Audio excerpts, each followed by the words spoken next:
Creo que ocurrió algo más que hizo que la administración se diera cuenta, antes de lo que lo habría hecho de otro modo, de que esto no va a sentar bien y de que va a resultar más costoso que la primera fase de la guerra. Y eso fue lo que ocurrió en Jordania. Porque lo que pasó en Jordania no es solo que los iraníes atacaran una base estadounidense con una precisión considerable y lograran superar los sistemas de defensa aérea. Ya sabíamos que podían hacerlo. Es que los iraníes parecen haber tenido información de inteligencia en tiempo real sobre lo que estaba ocurriendo en esa base.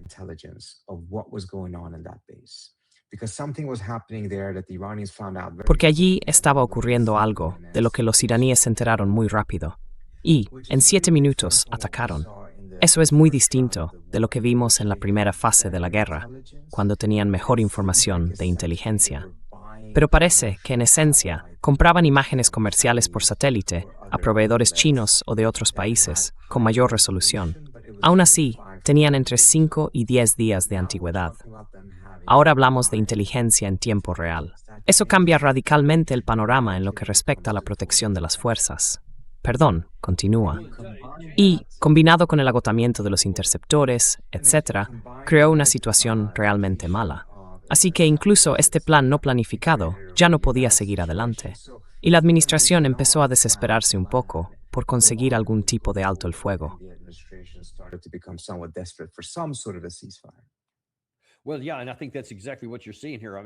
Bueno, sí, y creo que eso es exactamente lo que estamos viendo aquí.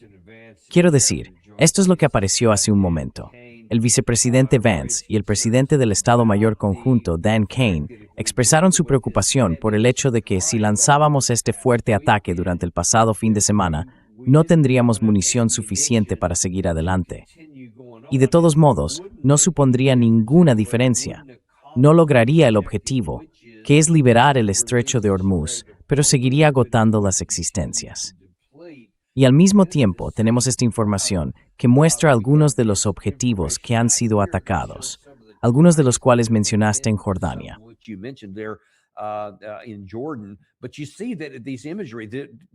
Pero se ve que estas imágenes, a pesar de que Estados Unidos está intentando decirle a la población civil que no difunda estas imágenes por satélite, algunas salen igualmente, y se ve que tienen ataques muy precisos. Cuando disparan contra algo, le dan. Que haya interceptaciones o no, da igual. Están alcanzando aquello contra lo que disparan. ¿Qué le dice eso sobre sus capacidades después de todo este tiempo, de toda esta guerra, desde el 28 de febrero hasta hoy? ¿Qué le dice esto sobre la capacidad militar de Irán ahora mismo?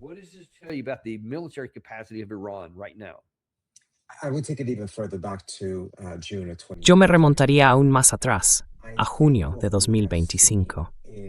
Creo que lo que hemos visto es que la forma en que los iraníes están aprendiendo y mejorando es decisivamente más rápida que la forma en que Estados Unidos o Israel han estado aprendiendo y mejorando. Quizá, ya sabe, el punto de partida de los iraníes era tan bajo que ponerse al día no era tan difícil. No lo sé. Usted sabe mucho más sobre estas cuestiones. Pero creo que, de nuevo, una de las cosas clave que ha ocurrido aquí es que se ha revelado que no solo tienen mejores misiles, no solo pueden atravesar todos los sistemas de defensa aérea, sino que ahora también disponen de inteligencia prácticamente en tiempo real. Lo que significa que, haga lo que haga Estados Unidos en la región, se supone que los iraníes se enteran casi de inmediato. Es un panorama muy, muy distinto.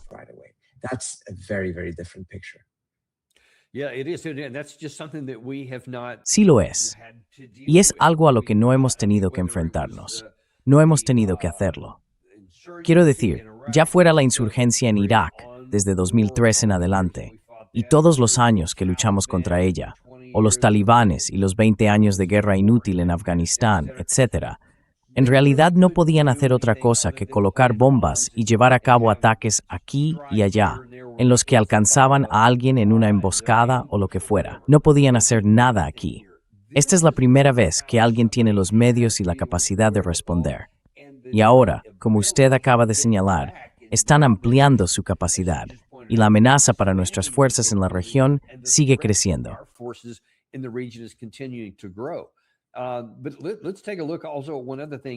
Pero veamos también otra cuestión. Esta guerra no solo está yendo por muy mal camino, sino que, como tú y yo comentábamos justo antes de salir al aire, puede que también se esté ampliando en alcance.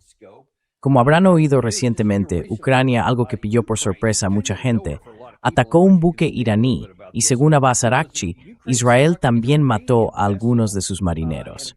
Y él dice, esto no puede quedar sin respuesta. ¿Qué opinión le merece este acontecimiento?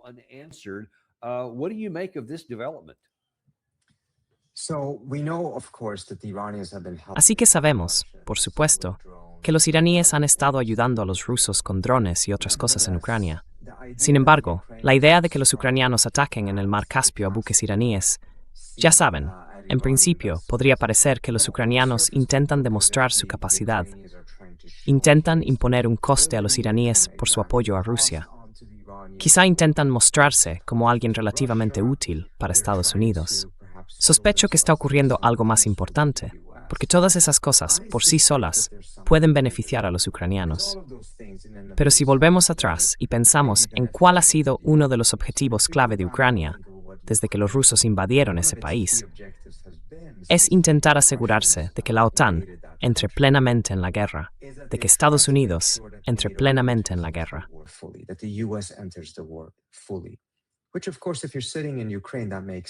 Lo cual, por supuesto, tiene sentido si estás en Ucrania. Acaban de invadiros una gran potencia nuclear.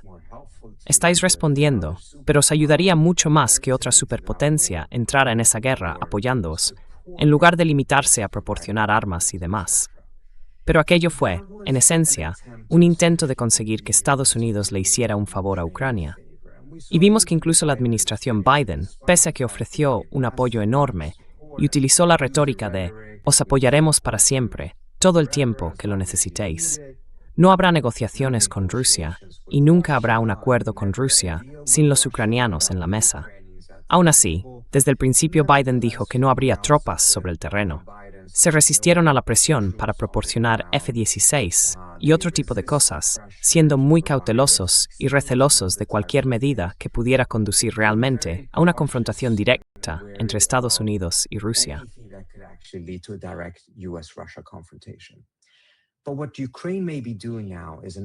Pero lo que Ucrania puede estar haciendo ahora es volver a intentarlo, porque quizá no se trate solo de que estén atacando barcos iraníes.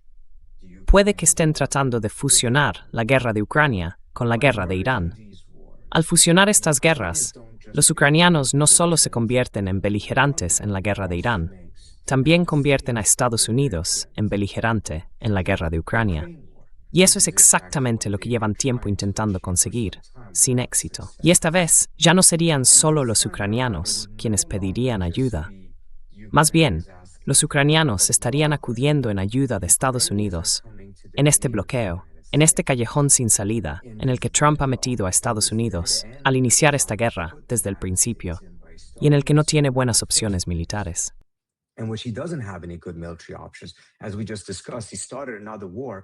Como acabamos de comentar, empezó otra guerra, o otra fase de esta guerra, sin ideas nuevas, y acabó en el mismo punto que antes.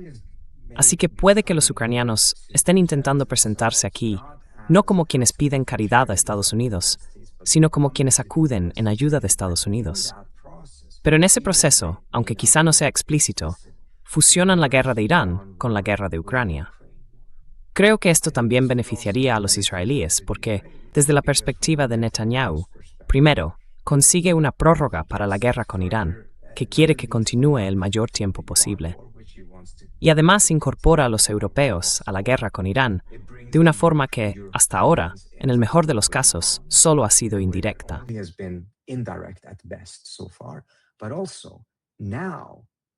Pero ahora, además, atacar a Irán, derrotar a Irán, ya no tiene que ver con defender a Israel, tiene que ver con defender a Ucrania.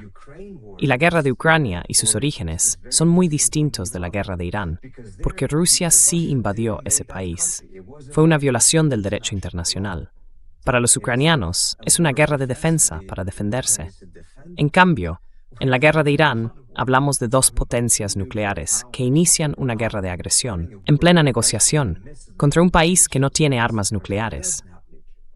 Pero todo eso quedará de lado, porque la guerra de Irán pasará a formar parte de la defensa de Ucrania, que se considera mucho más legítima a ojos de un número mucho mayor de países en todo el mundo.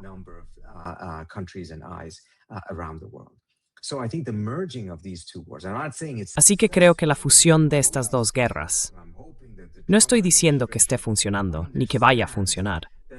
Espero que la administración Trump entienda que puede existir la tentación de obtener ayuda ucraniana en una situación en la que Estados Unidos está atascado. Pero el coste es que entonces también acabarían convirtiéndose en beligerantes directos en la guerra de Ucrania, más allá de lo que Estados Unidos ha sido hasta ahora. Y los rusos también pasarían a formar parte de la guerra de Irán. Es un desastre total. Espero que lo vean, pero puedo entender la tentación inicial que Trump podría tener de incorporar la experiencia ucraniana con drones a la guerra de Irán.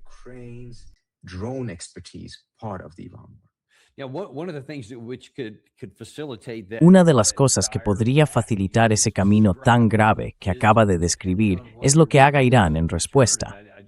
Hace un momento mostraba aquí a Abbas Araghchi diciendo que esto no puede quedar sin respuesta, en mayúsculas. Ahora bien, si Irán hace algo y contraataca algún objetivo en Ucrania, eso parecería reforzar la idea de unir ambos conflictos. ¿Cree que Irán lo hará?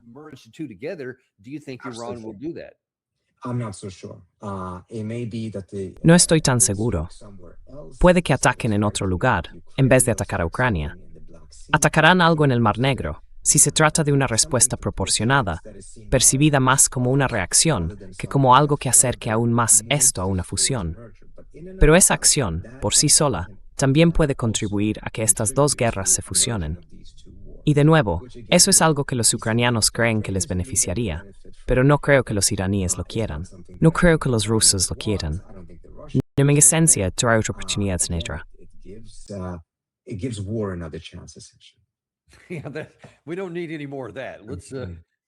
No necesitamos más de eso. Simplemente saltemos esa parte. Quizá allí impere la cordura y hagan algo no cinético. No lo sé. Pero es algo que vamos a seguir de cerca. Gracias por eso. Hace un momento mencionaste a Benjamin Netanyahu.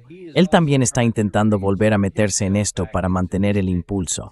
Si alguien dice que esos 13 días consecutivos de actuación de Estados Unidos llegaron a su fin durante el fin de semana, de repente no hicimos la gran escalada. Y ahora parece que Benjamin Netanyahu decir, oye, no os olvidéis de nosotros.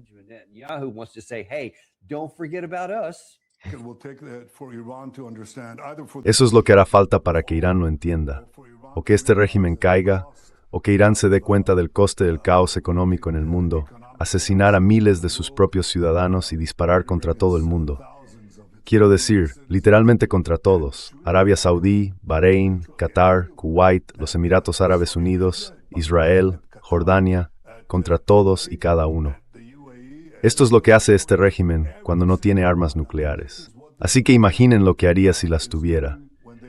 Creo que cuando este régimen sea derrocado o esté lo bastante debilitado como para saber que tiene que poner fin a su programa nuclear y cambiar de rumbo, eso es realmente lo que el presidente Trump está intentando lograr. Y yo lo respaldo plenamente.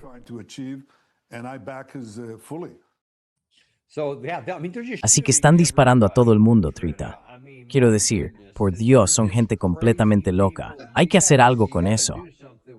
No sé por qué lo hacen, pero están disparando a todo el mundo. ¿Qué dices tú de eso?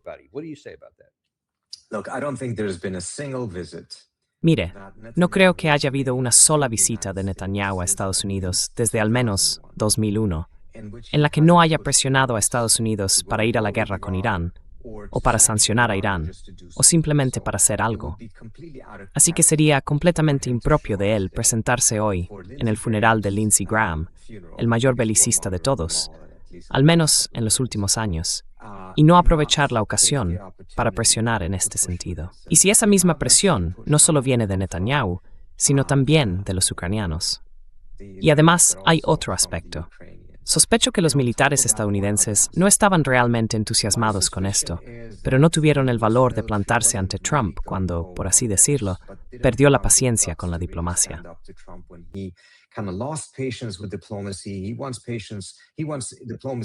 Quiere que la diplomacia le dé resultados de forma instantánea, y no funciona así, y dio un giro hacia reanudar la guerra. Y creo que quizá fue un escenario en el que realmente no le presentó un plan de verdad. Por eso todos vimos cómo se destruían muchas cosas sin ninguna utilidad estratégica. Y eso frustró a Trump, obviamente, porque ahora vuelve a coquetear con la diplomacia. Pero entonces entran en escena los israelíes y dicen, bueno, en realidad, nosotros tenemos un plan. Esto es lo que deberías hacer. Y entonces la cuestión es, ¿qué resistencia habrá si es un plan israelí frente a no hacer nada o un plan israelí frente a retirarse de la guerra?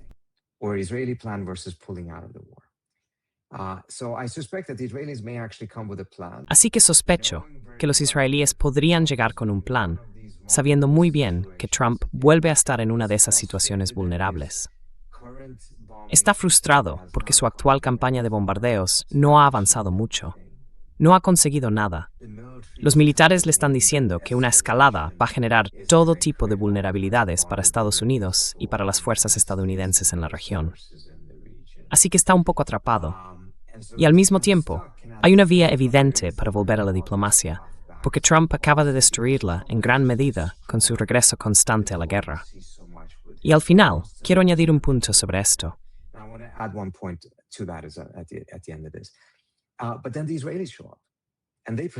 Pero entonces aparecen los israelíes y presentan un plan. Y creo que, igual que hicieron antes, aunque probablemente su plan no vaya a ser especialmente bueno, quizá puedan venderlo como algo estratégicamente viable, algo que tenga eso de lo que carece el plan actual. Así que creo que en los próximos días sabremos con certeza cuál es la dirección, mientras que este fin de semana quizá no haya sido realmente lo definitivo. Sí, parece que el viernes o el sábado se tomó la decisión de no seguir escalando. Pero eso es distinto de decir que no vaya a haber una escalada en absoluto. Si los israelíes llegan con un plan diferente, podrían conseguirlo. Y si puedo decir una cosa sobre por qué Trump ha dañado realmente la diplomacia.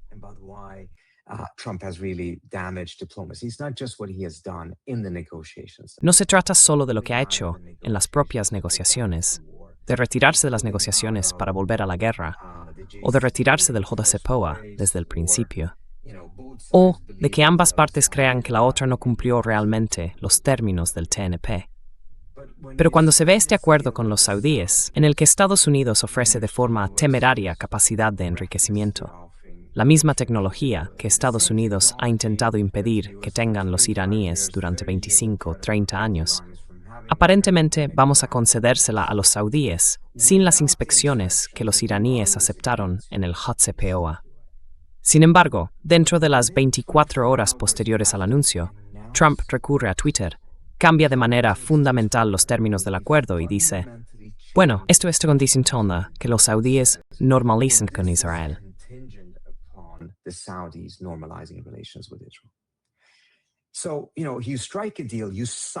Así que ya sabe, cierras un acuerdo, lo firmas, lo anuncias, presumes de él y en 24 horas cambia sus condiciones de manera fundamental.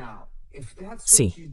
Ahora bien, si eso es lo que le haces a Arabia Saudí, un país con el que Estados Unidos mantiene una relación muy estrecha, un socio muy cercano, y además con el que la familia Trump tiene vínculos empresariales muy estrechos, entonces, ¿qué vas a hacer con Irán? ¿Cuál es la vida útil de cualquier compromiso estadounidense con los iraníes bajo Trump en cualquier acuerdo?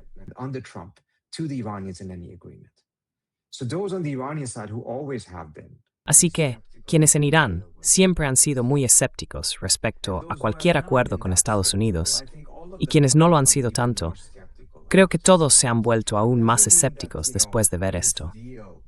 No significa que, Trump haya logrado cambiar los términos de este acuerdo, pero demuestra, una vez más, lo poco comprometido que está con cualquier cosa que haya firmado, que al menos intenta cambiarla, y la forma en que lo hizo fue simplemente anunciar que se había cambiado. Y por supuesto, los saudíes lo rechazaron. Veremos siquiera si este acuerdo sobrevive a todo esto, pero deja la impresión de que no tiene absolutamente ningún valor lo que dice, ni lo que firma. Isa Kramfheim, fourth diploma en Athipar iraní, cuyos Mayo Baghai dijo esta mañana, le Sigsinment. No presten demasiada atención a las especulaciones de los medios. Como he dicho, actualmente no tenemos negociaciones con Estados Unidos. Las negociaciones que tenemos y que realmente pueden estar sujetas a distintas interpretaciones son las que mantenemos con Omán. Se centran en establecer los acuerdos necesarios en relación con el Estrecho de Hormuz. Sé que solo le queda aproximadamente un minuto. Si no van a negociar con, me refiero a Irán, si no van a negociar con Estados Unidos, sino solo con Omán y únicamente sobre el Estrecho de Hormuz, ¿hacia dónde va esta guerra? Bueno, en realidad es muy importante, porque si vuelve a manos de los iraníes y los omaníes, antes estaban más o menos de acuerdo. Antes de que Marco Rubio, en cierto modo, amenazara a los omaníes para que se alinearan con la interpretación de Estados Unidos sobre lo que debería ocurrir en este estrecho. Parece que de lo que están hablando ahora, de nuevo, es de algún tipo de gestión conjunta de este estrecho. Esto es lo que Rubio rechazó antes. No quería que hubiera ninguna gestión conjunta. Sin tasas, sin peajes, nada, dijo. Ni siquiera si solo se trataba de tasas por servicios medioambientales. Y otros miembros de la administración estaban más abiertos a la idea de una gestión conjunta, pero querían que también formaran parte otros países del Golfo Pérsico.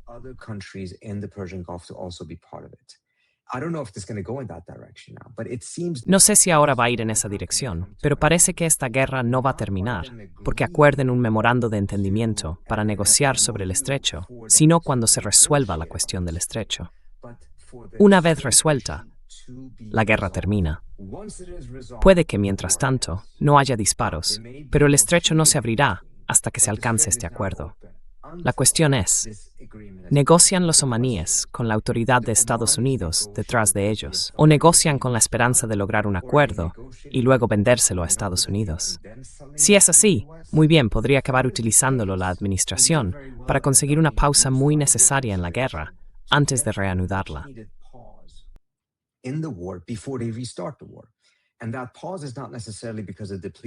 Y esa pausa no se debe necesariamente al agotamiento de municiones. No van a poder reponerlas en un periodo de tiempo tan corto. Más bien, se debe a que para Trump es mejor que haya guerras por intervalos, con pausas entre medias, que hagan que los mercados del petróleo se calmen y que bajen los precios del crudo. Y entonces se reinicia la guerra. Cuando los precios del petróleo suben demasiado, se vuelve algún tipo de diplomacia falsa. Y al cabo de un tiempo, se reinicia la guerra. Si al final ese acaba siendo el caso, sí, entonces creo que veremos a los iraníes disparando contra los barcos continuamente. No les importa y no aceptarán el alto el fuego, aunque de facto parezca que lo han hecho.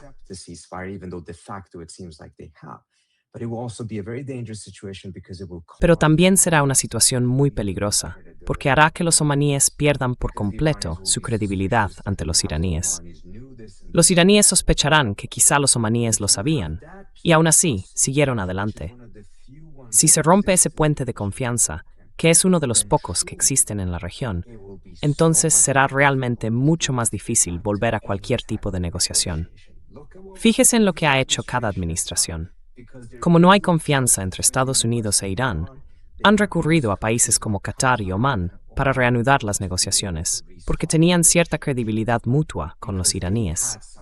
Si eso se destruye, ¿cómo vamos a reiniciar la diplomacia?